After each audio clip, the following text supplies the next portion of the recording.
After a successful line of T618 handhelds, I kept wondering what Anbernic would do next. Would it be more of the same, or would they finally move away from their usual design? After the announcement of the Retro Pocket 4, it felt like we were going to get something any day. And in true Anbernic fashion, it didn't take them long to announce it.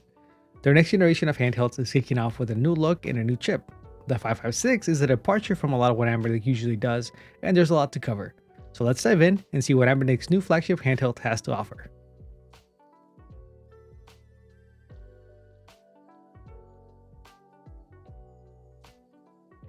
First, as always, we need to talk about the price and the specs. The RG556 retails for $174.99 USD plus shipping, and it comes in two colors, black and clear blue.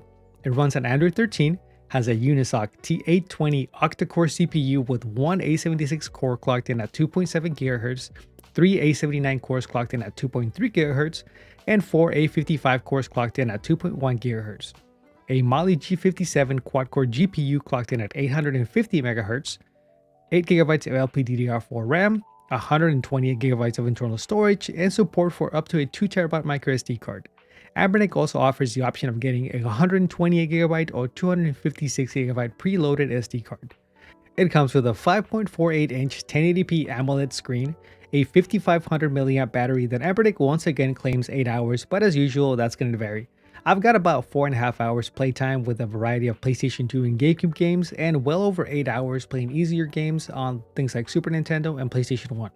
It supports C2C charging, 1080p video out over USB-C, it has 2.4 and 5G Wi-Fi, Bluetooth 5.0, Hall sticks and triggers, active cooling, 6-axis gyro, stereo speakers, and a 3.5mm headphone jack. The 556 is Anbernic's most powerful ARM-based handheld to date. Unfortunately, it's not the most powerful in its category thanks to the Retro Pocket 4 Pro, but comparing it to other options for the price, it still holds up.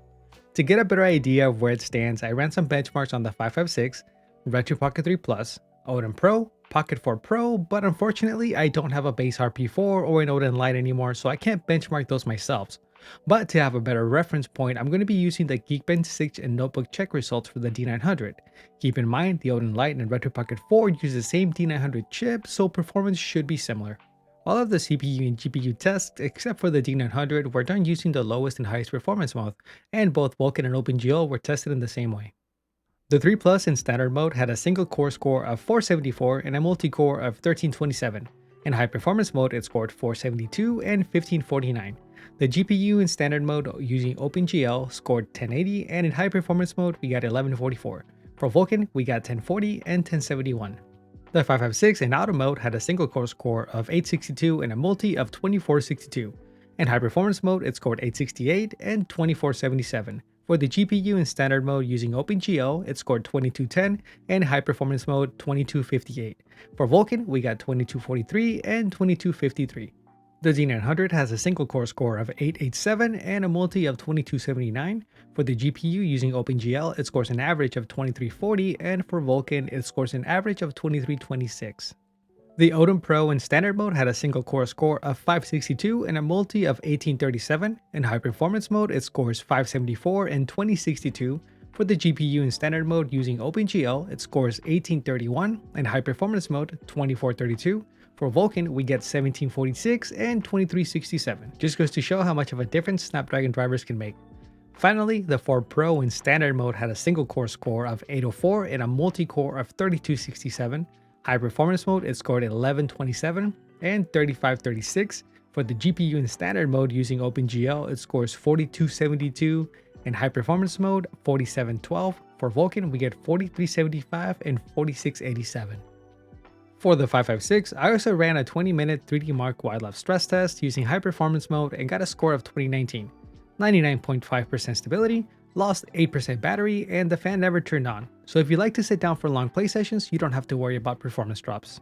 The T820 and the 556 is a solid jump from the previous generation of 618 devices, and it should be able to go toe-to-toe with the D900 in both the Odin Lite and RP4. The Odin Pro gets seriously outdone in pure CPU power. It scores closer to the 618, but the Snapdragon drivers make up a lot of ground, keeping it relevant for its new lower price of $199. Of course, that's only if you ignore the elephant in the room. The 4 Pro outclasses every device in its category, but many times we've seen pure power isn't everything, and the T820 does more than enough to hold its own, so let's see what else the 556 has to offer. Anbernic said the black unit is for review, but they haven't seen this video and all opinions are my own. With that being said, let's get into how the handheld feels. My initial impression was that it looked weird and very different from Anbernic's usual candy bar style, but as soon as I picked it up and held it, the layout and shape made sense. The big grips on the back remind me of the grips on the Steam Deck, and I'm glad they stick out at the bottom because it gives your fingers something to grip. Pair that off with the layout and you've got a great combination.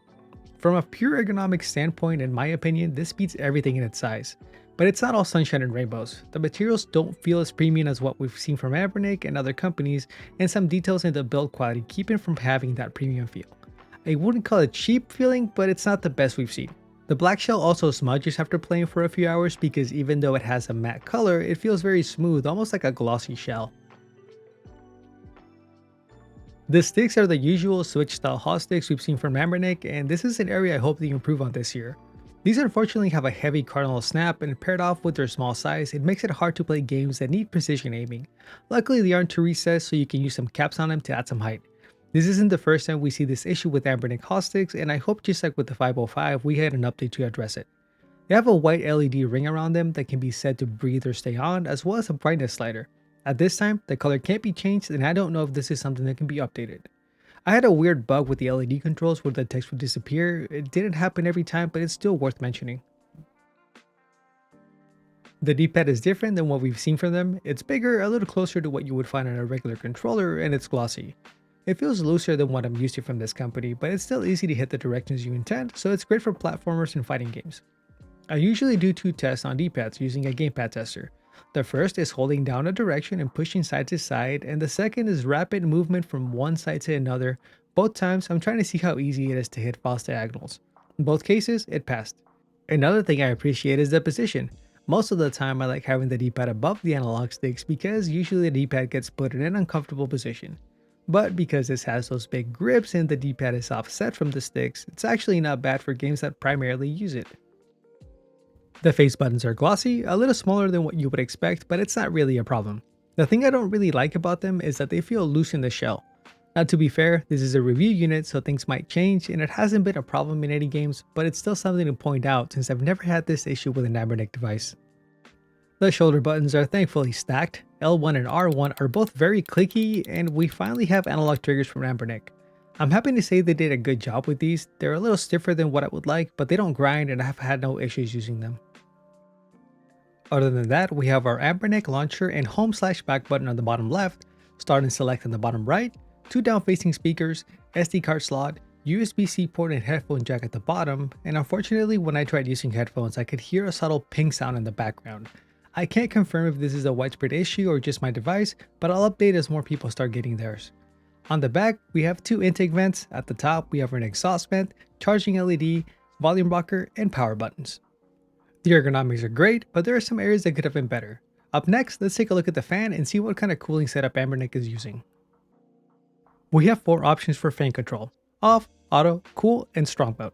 Before I talk about my experience using them, let me show you what they sound like, and while I record the fan noise, I'm going to be pressing the buttons on my Xbox controller to have some ambient noise to compare with. First, with the fan off.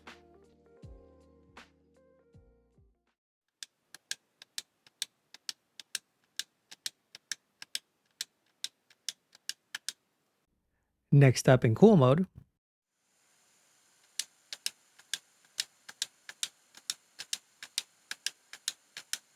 And finally in strong mode.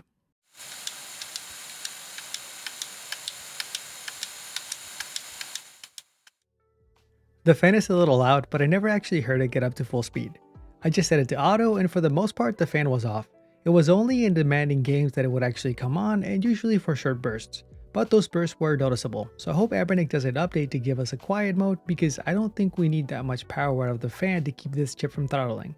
But for now, let's take a look at the fan and how Anbernic is keeping temperatures down. In order to get inside, we need to remove 7 hexagonal screws from the back and use a pry tool to take the back cover off. A good place to start is at the bottom of the triggers and work your way around. Once you have that off, we need to remove 5 more Phillips head screws to expose the internals. Once we get inside, we can see the sizable fan and what I consider to be the best active cooling implementation I've seen from Anbernic. In my opinion, they did a great job here, and it's something you can feel in day-to-day use because the handheld never felt hot, even under heavy loads. While we're in here, we can also see a good sized battery that could have potentially been bigger, but in everyday use, the battery life was never really an issue, so I can't really complain. Other than that, we have easy access to the HUD triggers in case repairs are ever necessary, but unfortunately I can't say the same for the analog sticks, since we need to remove the main board and daughter board to have access to them. These are HUD sticks, so I don't expect users to have to replace them anytime soon, but it's still annoying to have to remove so many components to access them. I'm not going to be doing that today, so for now, let's take a look at the screen. The screen is without a doubt the highlight of this handheld. It's amazing that we got a 1080p AMOLED screen in this price range, and some of the shortcomings of the rest of the components make sense to keep the price down. It has pretty good brightness range and can get decently dark for those who like to play in bed at night, and can also get bright enough to play outdoors. The colors look great and everything looks nice and sharp because of the high resolution for the size. If you're playing games that don't use the whole screen, it's easy to lose where the bezels start because everything just blends together. Visually, it's just a great experience, and if you're set up for local streaming with your PC or console, you can stream 1080p content and it looks awesome. This screen seriously makes up for a lot of the other shortcomings. The 556 has two down-facing stereo speakers, but before we talk about them, let's take a listen, and keep in mind, this might be loud, so please adjust your volume accordingly.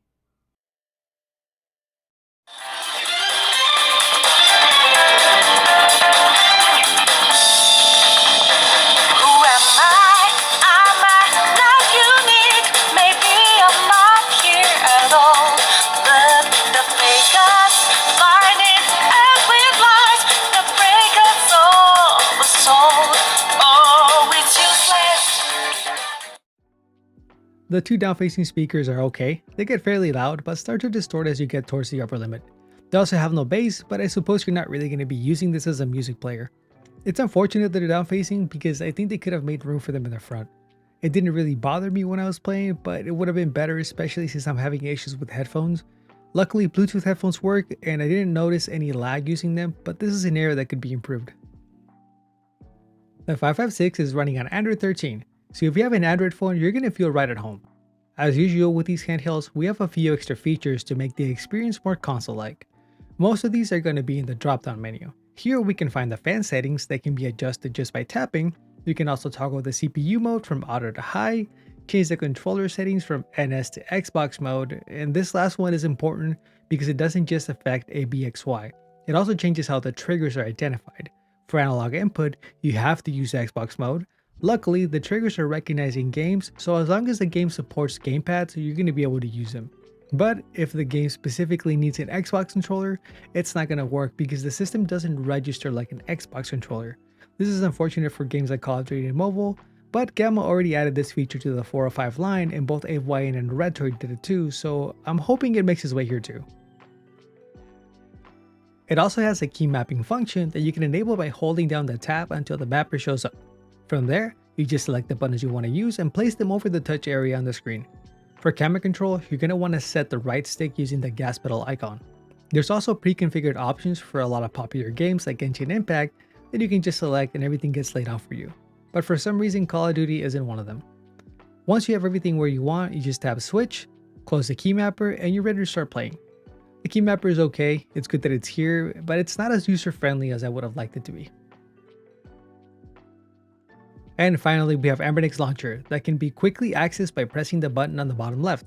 This is a simple launcher that tries to give Android more of an emulation station feel, and if you're looking for something that just works out of the box, this isn't a bad option because it's pre-configured. Unfortunately, it seems like it's set up to work with the pre-installed emulators, and I changed all of them, so I can't really use this. It's easy enough to use and understand, but the pre-installed emulators are older and you leave a lot of performance on the table if you stick with those. While I'm a fan of Android, I can understand why some people don't like it, but I think the amount of support for it makes it a great choice because of how versatile it is. The 556 supports 1080p video out over USB-C, and I think this is the first time we get this outside of the Win600. One neat feature is that when you plug it in, you get an option to go into a desktop mode and use the screen as a mouse. I'm not sure how many people will actually use this or how helpful it is, but it's there. In a technical sense, docking it works, and if you're using an Xbox controller and mostly want to use RetroArch, it's kind of plug and play. If you bind the built-in controls using the Xbox profile, everything should carry over and the controller gets picked up right away. Also, I didn't see any input lag we're talking about, so no complaints there. However, I did get some weird slowdowns when playing A Link to the Past using a shader, and if you want to use any of the higher end emulators, you're going to have to remap everything because they won't switch over automatically. Another issue is that the screen stays on the whole time, and I couldn't find a way to turn it off while I was playing. So at this time, just like with other Android handhelds, the docking experience still needs work. I don't usually talk about streaming because I don't really use Game Pass or any services like that. My backlog is big enough as it is. But I've seen a lot of people say this could be a good streaming handheld, and for the most part I agree. Zoo did test out Game Pass, so if you're wondering, all the buttons work. For me, whenever I do stream, I stick to local streaming using Moonlight and PS Play, and for the most part it's been a really good experience. Games look great on this OLED screen, and the ergonomics makes it really easy to sit for long play sessions. The Wi-Fi reception has been solid. I haven't really had any major issues on that end. Where things get less than ideal is with the analog sticks. The heavy snapping makes it hard to get more precise movement, and while it didn't keep me from enjoying the experience, I couldn't help but feel that it could be better. Unfortunately, because the controls don't get recognized as an Xbox controller, the experience isn't as good as it could be. But that's not to say it's bad. We still have a decent chip that can put out solid performance. The more demanding games like Genshin Impact run at a mix of low and medium settings but can still hold the steady 60 FPS. Same goes for Call of Duty Mobile. It's just unfortunate that we have to use a screen mapping tool or connect an Xbox controller to use the built-in controls, and that the sticks make it hard to get precision aiming. I was disappointed because I've been playing this game a lot and I was looking forward to sinking a few hours playing this. For the most part, I think you're going to be able to enjoy your favorite Android games unless it's a shooter, but hopefully Anbernic updates the control soon because it's the only thing hurting the overall experience, and it's 100% something that can be fixed with an update since they've done it before with the 505. Finally, getting into emulation, we're going to start off with the Sega Saturn, but I won't cover any other systems from the Dreamcast on down because you're going to be able to run all of those at 1080p without any issues as long as the games are compatible. The Saturn performance is solid, but since it's usually harder to run, I wanted to include it. Like with other handhelds I've tested, I've had issues with RetroArch not wanting to load my games, but the Yabasanshiro 2 emulator that comes preloaded worked. Basically, if the game loaded, it ran at 1080p. And the only game that didn't work was Duke Nukem 3D, but that's probably a user error. And remember, I can't test every single game, so I don't know if your favorite Sega Saturn game is going to work, but chances are, if it's compatible, it will.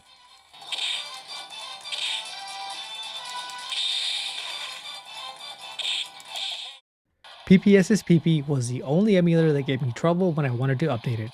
The pre-installed version is 1.11 and the current version is 1.17. Since that one supports CHD files, I wanted to update, but when I downloaded the playstore version, I couldn't give it storage access. The problem was, Android 13 blocked the notifications to allow storage access on the new build, and you can't actually update the version that comes pre-installed. The easiest solution I found was to download 1.11 from the PPSSPP website and give that version storage access. Once I did that, I just downloaded version 1.17, updated, and I was good to go. Just to be clear, this is the only app that did this, and it seems to be an Android 13 issue.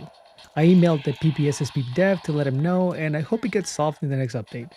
As far as performance, almost every game ran at 1080p, so 4x resolution. The only game that I dropped to 3x was God of War Chains of Olympus, and that's only because I was getting dips in some areas.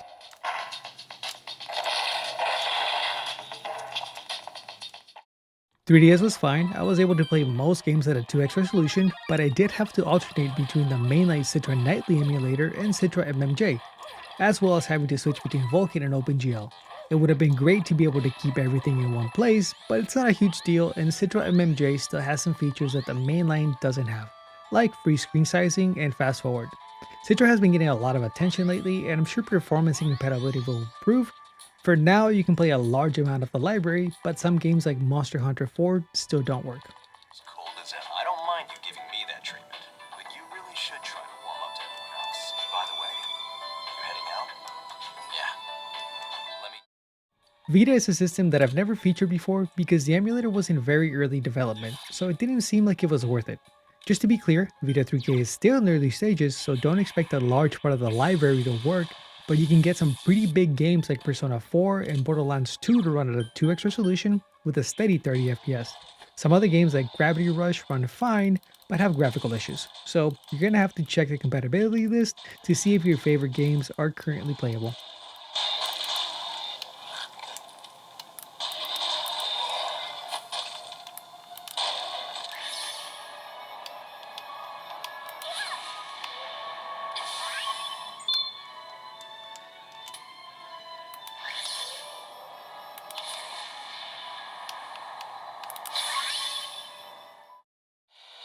GameCube was a pretty good experience. Just remember to put the controls in Xbox mode so that you can use the analog triggers.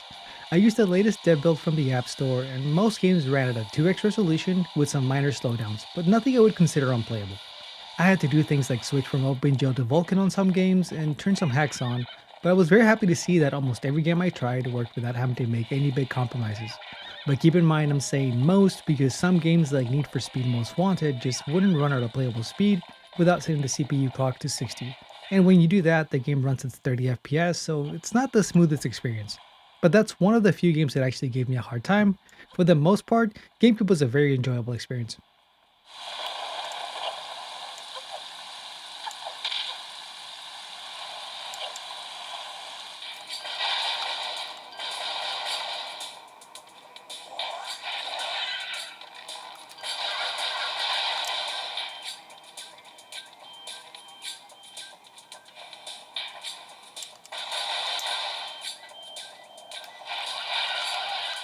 Just like with GameCube, Wii was better than I expected. As I've said before, my biggest issue with Wii emulation is finding the right configuration for the gamepad. But if you run games that support the classic controller or take the time to get the bindings just right, you can get a surprising amount of Wii games to work.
A36 isn't being developed anymore, and we don't have a better option yet, so don't expect any Android or ARM Linux handheld to do perfect PS2. That being said, the 556 can play a large chunk of the library at 2, even 3x resolution on some titles. I'm using Nether SX2 Classic, which is based on Aether SX2 3668 because it's compatible with more games. I was able to play a lot of the big titles without any major compromises. The only game I actually used a mild underclock on was Jak and Daxter, but even that game ran mostly at 60 without it. As far as what version of Aether you should use, you have a couple choices, 3668 and 4248. 3668 is the last official build without ads and is the most compatible. 4248 is the final release but contains ads. Nether 1.7 is a patched version that removes the ads and makes it compatible with launchers. If you want to play games that use the Snowblind engine like Champions of Norad and Baldur's Gate Dark Alliance, 4248 and Nether 1.7 work best. One of my favorites.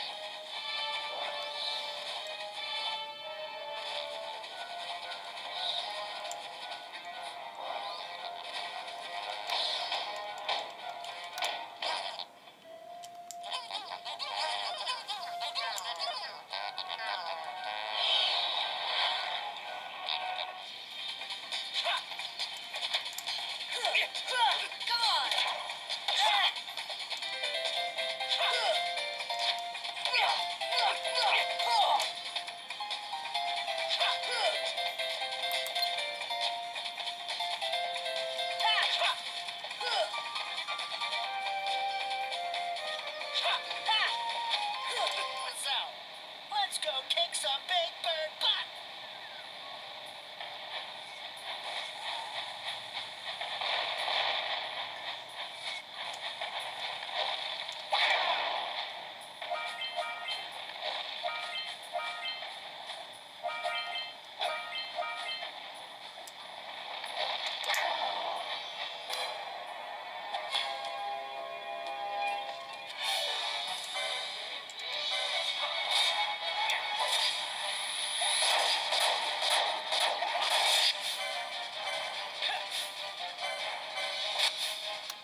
Switch emulation needs to be treated as a bonus, because you're not going to get a lot of the big titles to work, but a lot of indie games and some lighter 2D games will run.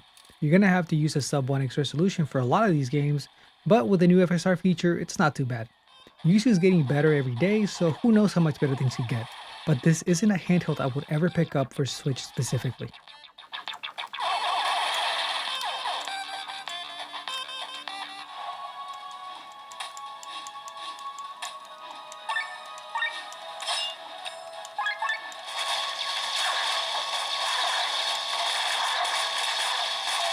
Insufficient mana.